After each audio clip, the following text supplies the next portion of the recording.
بسم اللہ الرحمن الرحیم۔ عزیز طالبات السلام علیکم۔ Government degree girls college block 12 Safoora Goth Gulistan Jauhar Karachi شعبہ اردو سے میں سرور زہرا زیدی آپ سے مخاطب ہوں۔ آج کا موضوع گفتگو خطوط غالب ہیں۔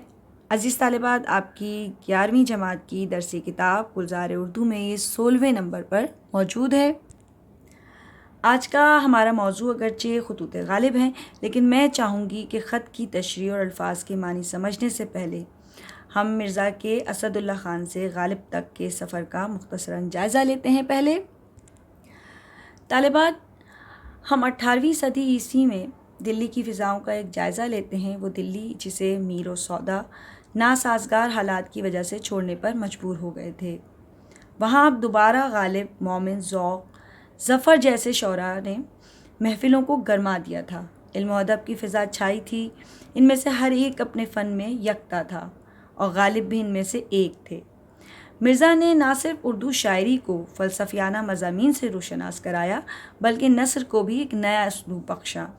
27 دسمبر 1797 اکبر آباد میں آنکھ کھولنے والے اسد اللہ خان غالب اردو نظم و نثر دونوں میں ایک امتیازی مقام رکھتے ہیں۔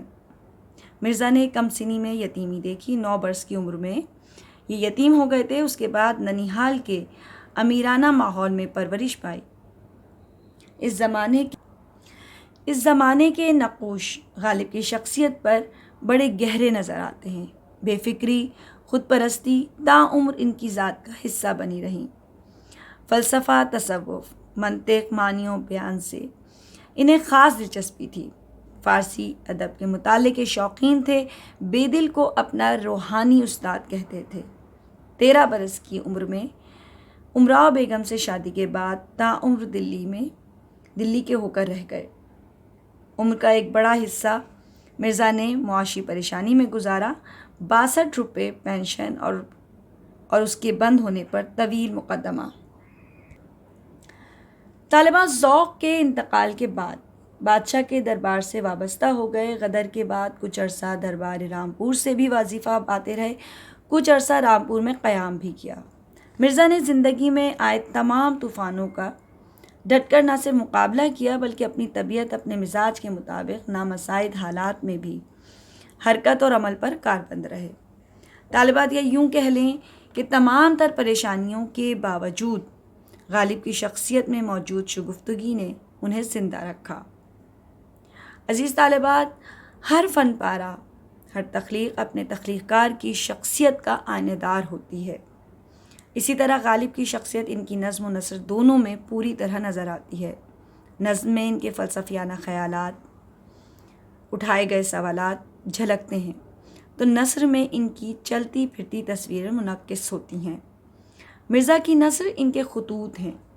حالی نے کیا ہی خوب لکھا ہے: مرزا کی عام شہرت جس قدر ان کی نثر کی اشاعت سے ہوئی، ویسی نظم اردو اور فارسی سے نہیں ہوئی۔ پروفیسر رشید احمد صدیقی کتنے خوبصورت الفاظ میں بیان کرتے ہیں: غالب کو شعروں کے انتخاب نے رسوا کیا ہو یا نہ کیا ہو، یہ حقیقت ہے کہ ان کے خطوط نے یقیناً انہیں سب کا محبوب بنا دیا۔ یہاں غالب کے اس شعر کی طرف اشارہ ہے: کھلتا کسی پہ کیوں میرے دل کا معاملہ، شعروں کے انتخاب نے رسوا کیا مجھے۔ طالبات، اردو ادب میں باقاعدہ طور پر صنف مکتوب نگاری خطوط غالب سے ہی رواج پاتی ہے۔ غالب کے خطوط میں ہمیں اس وقت کے معاشرتی اور سیاسی حالات کے ساتھ ساتھ خود ان کی شخصیت اور خانگی حالات کے بارے میں بھی پتہ چلتا ہے۔ غالب نے اپنی پینشن کے معاملات بھی جگہ جگہ بیان کیے ہیں۔ غالب کا اپنا طویل حلقہ احباب تھا، جن سے وہ گھر بیٹھے خطوط کے ذریعے میل ملاقات رکھتے تھے۔ اگر ہم ادبی اہمیت کے بارے میں بات کریں تو غالب نے ان خطوط کے ذریعے اپنے شاگردوں کو شاعری کے حوالے سے اصلاح بھی دی ہے۔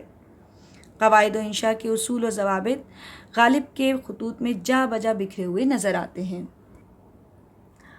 غالب کے خطوط کی خاص بات سیاسی حالات، معاشرتی حالات ہوں یا پینشن کے معاملات ہوں، ان سب سے ہٹ کر اصول و ضوابط ہوں، قواعد ہوں شاعری کے، ان سب سے ہٹ کر اگر ہم دیکھیں جو آج 200 سال گزر جانے کے باوجود انہیں زندہ رکھے ہوئے ان کے خطوط کو ہمارے سامنے تازہ رکھا ہوا ہے، ہم سب کے لیے دلچسپی کا باعث ہے، وہ ہے ان کی شوخی اور انداز گفتگو۔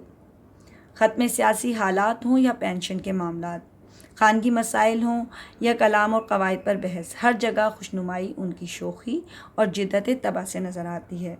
ان کے خوبصورت جملے پڑھنے والے کو تر و تازہ کر دیتے ہیں۔ خط کو پڑھتے ہوئے ایک شگفتگی اور لطف محسوس ہوتا ہے، بے اختیار مسکراہٹ لبوں کو چھو لیتی ہے۔ طالبات شوخی اور برجستگی کے ساتھ دوسری بڑی خصوصیت غالب کے خطوط میں جو نمایاں ہے وہ ہے ان کا خلوص۔ مرزا کی شخصیت میں دو رنگی نہیں تھی، ان کی شخصیت سر تاپا صداقت تھی۔ وہ ایک ایسے انسان تھے کہ جس کے قلم سے نکلتا ہر لفظ محبت کی چاشنی میں ڈوبا محسوس ہوتا ہے۔ دوست ہو یا شاگرد، کسی کے ساتھ کوئی تصنع نہیں، برتاؤ میں کوئی فرق نہیں، حفظ مراتب کا خیال بھی ہے، بے تکلفی اور بے باکی میں اپنائیت بھی ہے۔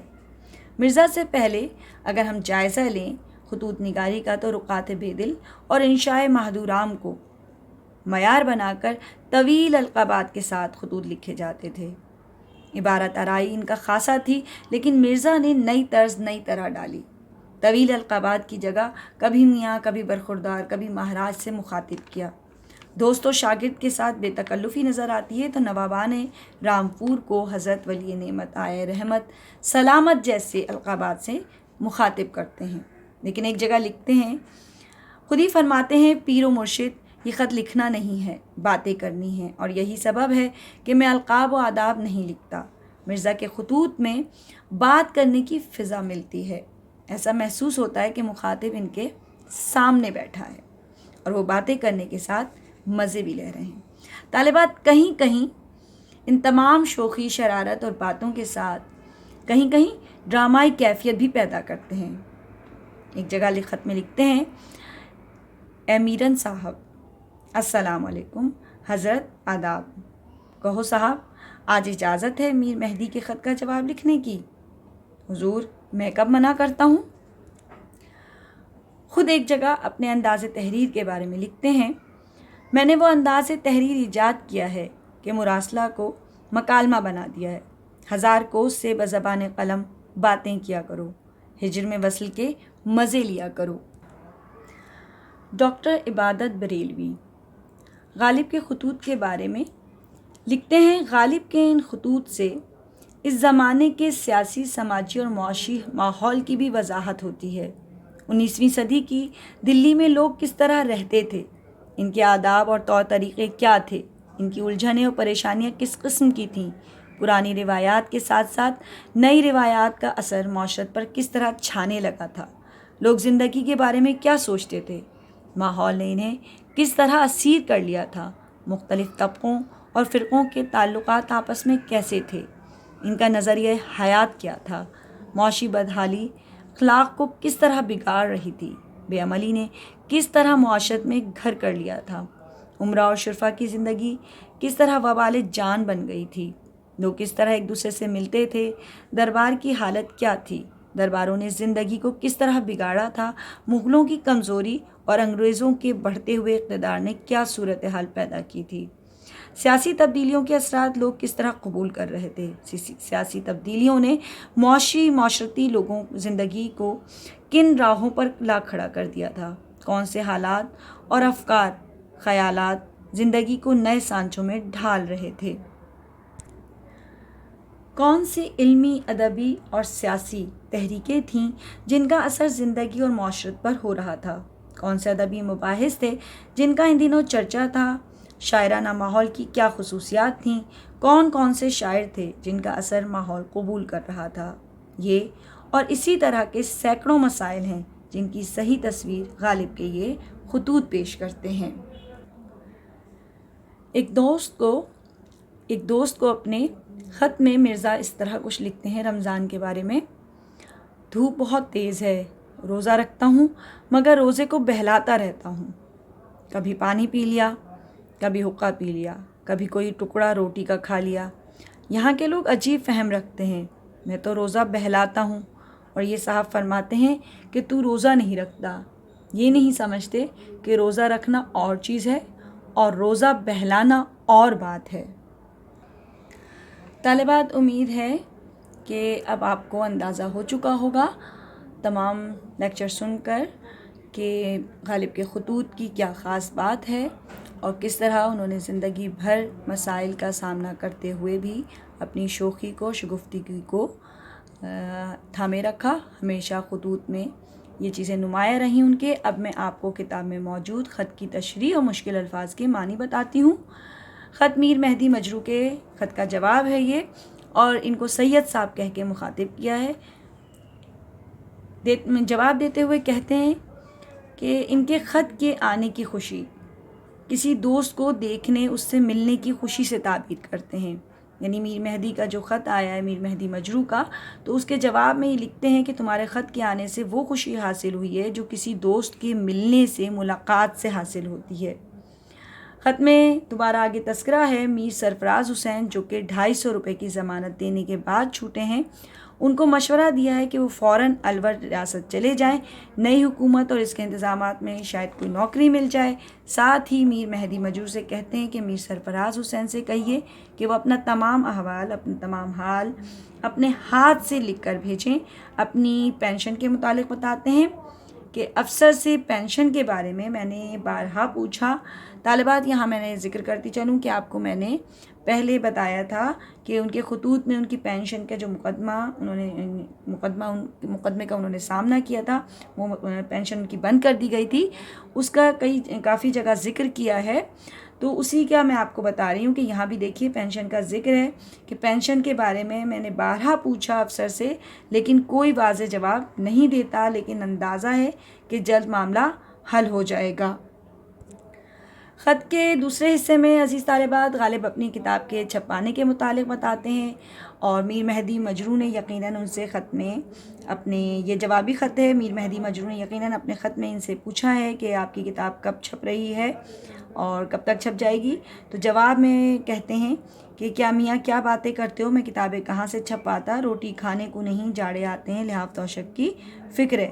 یعنی یہ بتاتے ہیں کہ اس وقت میرے پاس کہاں سے پیسے ہیں جو آئے ہیں جو میں کتاب کو چھپاؤں، میرے پاس اتنے پیسے نہیں ہیں کہ میں کتاب کو چھپاؤں۔ اور آگے بتاتے ہیں کہ منشی امید سنگھ، جن سے پہلی مرتبہ ان کی ملاقات ہوئی ہے، وہ اپنے ایک دوست کے ساتھ غالب سے ملنے کے لیے آئے تھے، اور یہاں جب انہوں نے مسودہ دیکھا، غالب کی بیاض دیکھی، ان کا کلام دیکھا، تو یہ ذمہ داری اپنے اوپر لے لی کہ یہ میری ذمہ داری ہے، میں اس کا اہتمام کروں گا، اس کو چھپواؤں گا، اور اس میں ان کا ساتھ اور چھپانے کے اس عمل میں ان کے شاگرد، مرزا غالب کے شاگرد منشی ہرگوپال تفتہ نے ذمہ داری لی ہے کہ وہ اس میں ان کا ساتھ دیں گے، اور کوششوں سے ان کے یہ کام شروع بھی ہو گیا ہے۔ کل 500 جلد چھاپی جائیں گی، جن میں سے 25 منشی امید سنگھ اندور والے غالب کو دیں گے، ایک حصہ چھپنا باقی رہ گیا، اور اسی مہینے یہ کام بھی پورا ہو جائے گا، یعنی کتاب کی چھپائی پوری ہو جائے گی۔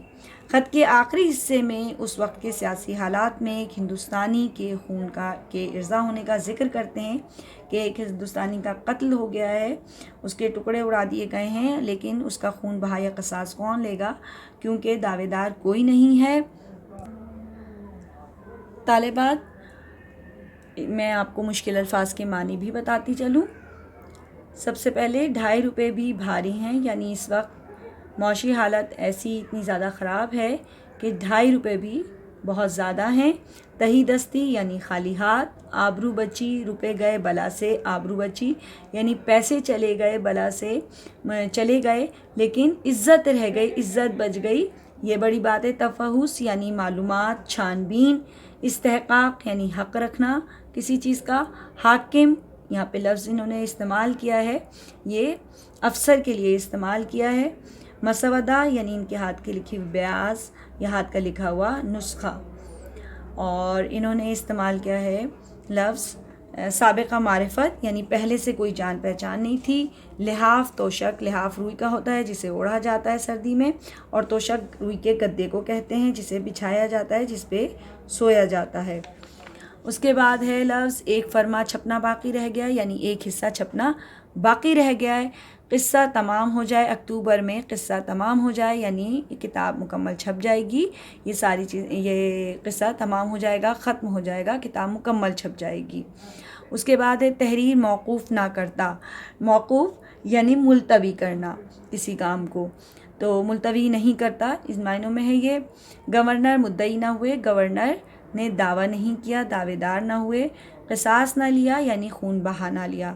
خیر جو ہونا ہے ہو رہے گا، بعد وقوع ہم بھی سن لیں گے، یعنی جو بھی حالات ہوں گے وہ پیش آئیں، جو بھی پیش آئیں گے حالات اس کے ہونے کے بعد ہم بھی سن لیں گے، تم بھی سن لینا۔ اور تم اپنا اتنا کیوں دل جلا رہے ہو، ان حالات پہ اتنا پریشان ہونے کی ضرورت نہیں ہے۔ طالبات، اسی کے ساتھ ہماری آج کی کلاس کا وقت ختم ہوتا ہے۔ اللہ حافظ۔